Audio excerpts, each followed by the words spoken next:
Ang ganda nitong sinabi ni Sandro Marcos. Oh. Sabi niya. Congressman Barsaga statement on Filipino martyrdom. President Marcos Sr.'s downfall did not begin until the death of Ninoy Aquino. While President Marcos Jr.'s administration is very unstable, he will not be removed until something more drastic happens. And my death may be the catalyst for that revolution. Ang sinasabi dito, ang pagkakatanggal nitong si Bongbong Marcos ay yung pagkakapatay kay Ninoy Aquino. Isipin mo, no? Yung pagkakapatay kay Ninoy Aquino, yun ang nagpatanggal kay Bongbong Marcos. Kasi yung iba nga sinasabi, may kinalaban dito si Marcos Sr. Kaya kalain mo sila Bam Aquino ngayon, sip-sip kay kinakain yung tae ni Bongbong Marcos. No? Ang pagkakataon nga naman. No? Pero sabi niya, hindi matatanggal to si Bongbong Marcos until may mangyari. Yung drastic happens. Sabi niya, baka mamaya pag pinatay si Kiko, yun pa ang maging pwedeng kuminang masamang mangyari kay PRRD. Posibleng, yun nga, kung pinatay si Kiko. Yan yung sinasabi ni Kiko Barsaga. No? Ano lang yan? Isang trigger to si Bongbong magagaya kay Marcos. Kaya ito si Bongbong magagaya sa tatay niya. Pero alam nyo, pagpapanuurin talaga natin, doon sa mga kaedad ko, or more or less kaedad ko, or mas matanda sa akin, nakikita nyo that history repeating itself. Matatanggal to si Bongbong Marcos.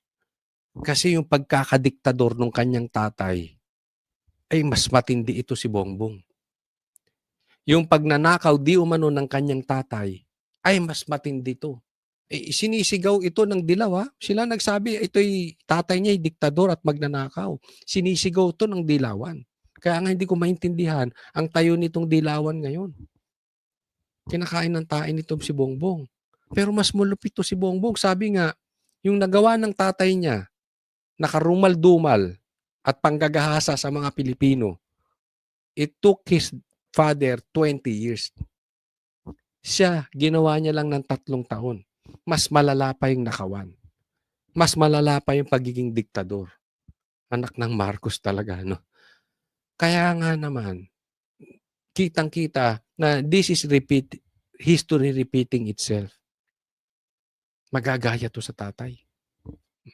Isang trigger na lang. Akala niya hawak niya. Akala niya hawak niya yung sundalo nun. Yeah. Hawak niya sila Bear, etc. etc. Pero hindi niya alam.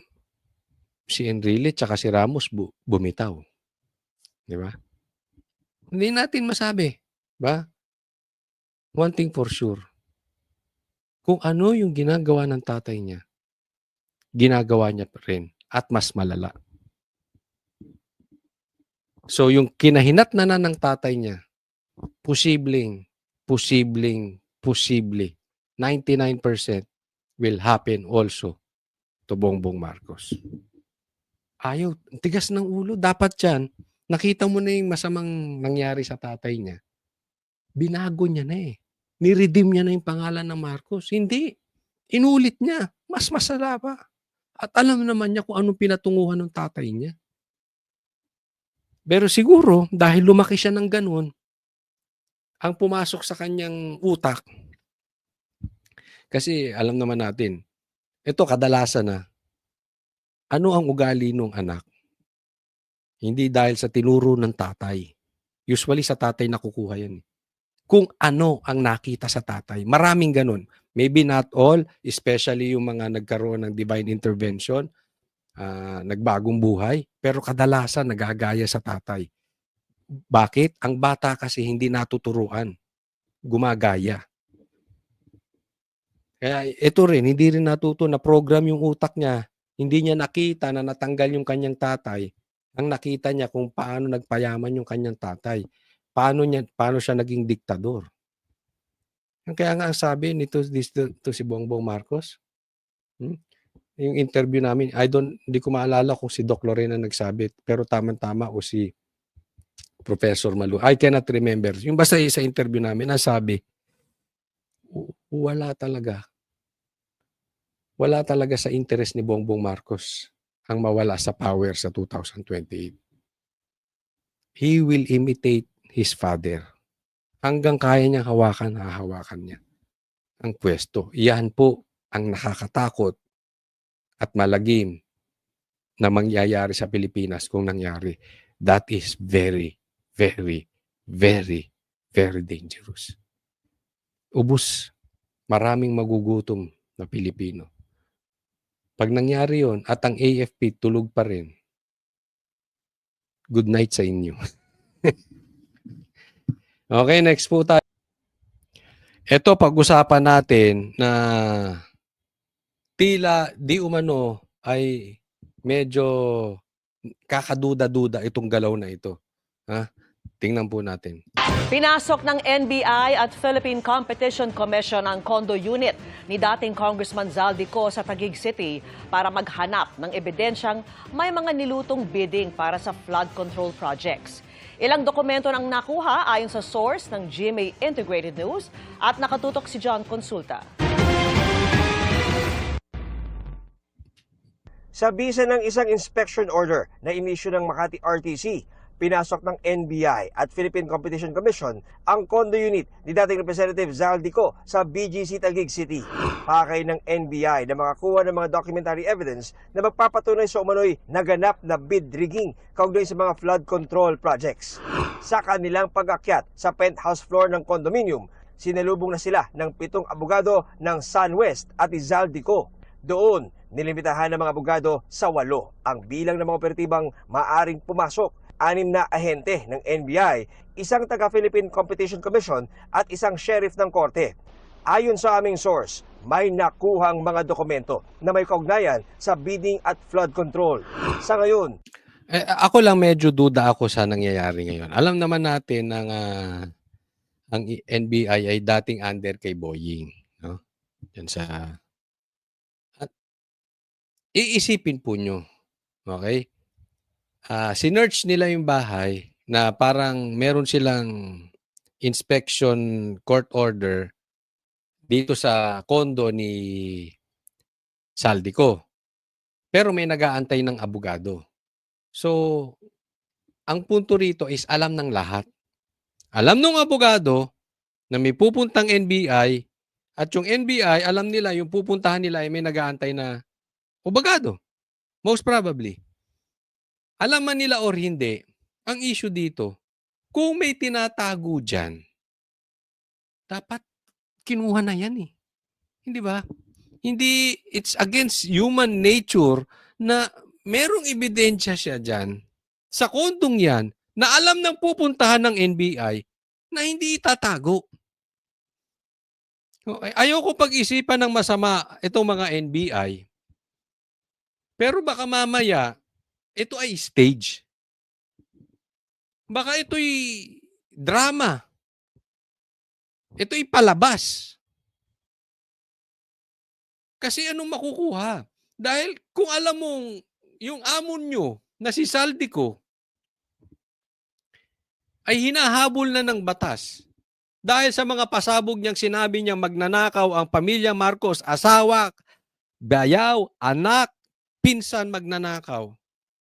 Natural, hahalughugin yung mga properties niyan. Bakit diyan ka pa magtatago ng ebidensya? Di ba? Parang hindi normal eh. Ang kinakatakot ko rito, baka mamaya may makita na namang ebidensya, idikit na naman sa Duterte. Anak ng teteng. Ako po hindi nag-i-imagine malayo sa katotohanan na. Tapos kitang-kita naman natin, lahat ng galaw, kasalanan ni Duterte. Lahat po, pati ghost projects. Ibinibintang kay Duterte. Ultimo insertion, wala naman si Sarang insertion. Duterte pa rin. Pati si Zaldico, na isa sa nagpasimuno ng impeachment ni Sara, DDS. Di ba? Baka kulang na lang, may nagsasampalan dyan sa Malacanang kasalanan ni Tatay Digong. Tatay Digong na lang, Tatay Digong. Baka mamaya pag hindi sila nakapagdroga, kasalanan ni Tatay Digong.